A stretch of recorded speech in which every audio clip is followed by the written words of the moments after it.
SSK ನ್ಯೂಸ್ಗೆ ಸ್ವಾಗತ. ಭಾರತೀಯ ಸೇವಾ ಸಮಿತಿ ಸಂಸ್ಥಾಪಕ ಡಾಕ್ಟರ್ ಎಚ್ ರಾಮಚಂದ್ರ ಅವರಿಗೆ ಏಷ್ಯನ್ ಐಕಾನ್ ಅವಾರ್ಡ್ ಗೌರವ. ಭಾರತೀಯ ಸೇವಾ ಸಮಿತಿ ಸಂಸ್ಥಾಪಕ ರಾಷ್ಟ್ರೀಯ ಅಧ್ಯಕ್ಷ ಡಾಕ್ಟರ್ ಎಚ್ ರಾಮಚಂದ್ರ ದಾನವೀರ ಶೂರಕರ್ಣ ಅಂತ ಹೇಳಿದ್ರೂ ತಪ್ಪಾಗಲಿಕ್ಕಿಲ್ಲ. ಇವರು ತಮ್ಮ ನಿರಂತರ ಸಮಾಜ ಸೇವೆಯ ಮೂಲಕ ರಾಜ್ಯಾದ್ಯಂತ ವಿಶಿಷ್ಟ ಹೆಸರನ್ನು ಗಳಿಸಿದ್ದಾರೆ. ದೀನದಲಿತರ ಹಿತಾಸಕ್ತಿಗಾಗಿ ಹೋರಾಟಗಳಲ್ಲಿ ಭಾಗವಹಿಸೋದು, ಇಡೀ ಕರ್ನಾಟಕ ರಾಜ್ಯದಲ್ಲಿ ಬೇರೆ ಬೇರೆ ಹೋರಾಟಗಳಿಗೆ ಬೆಂಬಲ ನೀಡೋದು, ಕನ್ನಡ ಪರ ಹೋರಾಟಗಳಲ್ಲಿ ಸಕ್ರಿಯ ಪಾತ್ರ ವಹಿಸೋದು ಇವುಗಳೆಲ್ಲ ಅವರ ಸೇವೆಯ ಮಹತ್ವದ ಅಂಗಗಳಾಗಿವೆ.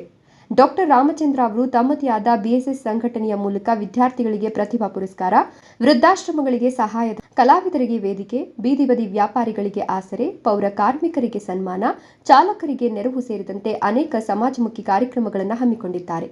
ಯಾವುದೇ ರಾಜಕೀಯ ನಾಯಕರು ಮಾಡದ ಹಲವಾರು ಸೇವಾ ಕಾರ್ಯಗಳನ್ನು ನಿರಂತರವಾಗಿ ನೆರವೇರಿಸುತ್ತಿರುವ ಇವರು ಪ್ರತಿಯೊಬ್ಬ ಬಡವನಿಗೂ ಸಹಾಯ ನೀಡುವ ಮಾನವೀಯತೆಗಾಗಿ ಹೆಸರಾಗಿದ್ದಾರೆ. ಅವರ ಸಮಾಜಮುಖಿ ಸೇವೆಯನ್ನು ಗುರುತಿಸಿ ಭಾರತ ಜ್ಯೋತಿ ಪ್ರಶಸ್ತಿ, ಕರ್ನಾಟಕ ಪ್ರಶಸ್ತಿ, ಸಾಲುಮರ ತಿಮ್ಮಕ್ಕ ಪ್ರಶಸ್ತಿ, GTV5 ರಿಯಲ್ ಸ್ಟಾರ್ ಅವಾರ್ಡ್, ಕರುನಾಡ ಕೀರ್ತಿ ಪ್ರಶಸ್ತಿ ಸೇರಿದಂತೆ ಇನ್ನೂ ಅನೇಕ ಪುರಸ್ಕಾರಗಳು ಅವರ ಮಡಿಲಿಗೆ ಸೇರಿವೆ. ಇದೀಗ ಮತ್ತೊಂದು ಗಂಭೀರ ಸಾಧನೆಗೆ ಡಾಕ್ಟರ್ ರಾಮಚಂದ್ರ ಅವರು ಬಾಜೀನರಾಗಿದ್ದು, ಆಗಸ್ಟ್ 15 ಸ್ವಾತಂತ್ರ್ಯ ದಿನಾಚರಣೆಯಂದು ಶ್ರೀಲಂಕಾದ ಕೊಲಂಬೋ ನಗರದಲ್ಲಿ ನಡೆಯಲಿರುವ ಏಷ್ಯನ್ ಐಕಾನ್ ಅವಾರ್ಡ್ 2025ರ ಕಾರ್ಯಕ್ರಮದಲ್ಲಿ ಅವರು ಮುಖ್ಯ ಅತಿಥಿಗಳಾಗಿ ಭಾಗವಹಿಸಲಿದ್ದಾರೆ. ಆ ಸಂತಸದ ವಿಚಾರವನ್ನು ಭಾರತೀಯರ ಸೇವಾ ಸಮಿತಿಯ ಪದಾಧಿಕಾರಿಗಳು ಹಾಗೂ ಕರ್ನಾಟಕದ ಜನತೆ ಹೆಮ್ಮೆಯಿಂದ ಸ್ವಾಗತಿಸುತ್ತಿದ್ದಾರೆ. ಡಾಕ್ಟರ್ ಎಚ್ ಎಂ ರಾಮಚಂದ್ರ ಅವರಿಗೆ ಹೃತ್ಪೂರ್ವಕವಾದ ಅಭಿನಂದನೆಗಳು. ಸುದ್ದಿ ಕೋಲಾರ್ ಶ್ರೀನಿವಾಸ್.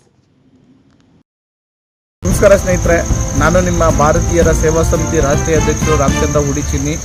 ಏನಿವತ್ತು ಮೊಟ್ಟ ಮೊದಲ ಬಾರಿಗೆ ಹೊರದೇಶದಲ್ಲಿ ಒಂದು ವಿಶೇಷ ಆಹ್ವಾನಿತರಾಗಿ ಎನಿಲ್ ಗ್ರೂಪ್ ವತಿಯಿಂದ ಏಷ್ಯನ್ ಐಕಾನ್ ಅವಾರ್ಡ್ಸ್ ಕಾರ್ಯಕ್ರಮಕ್ಕೆ ಮುಖ್ಯ ಅತಿಥಿಯಾಗಿ ಚೀಫ್ ಗೆಸ್ಟ್ ಆಗಿ ಇನ್ವೈಟ್ ಮಾಡಿದ್ದಾರೆ.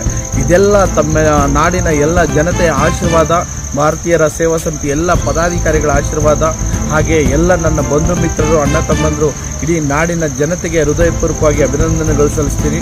Thank you so much.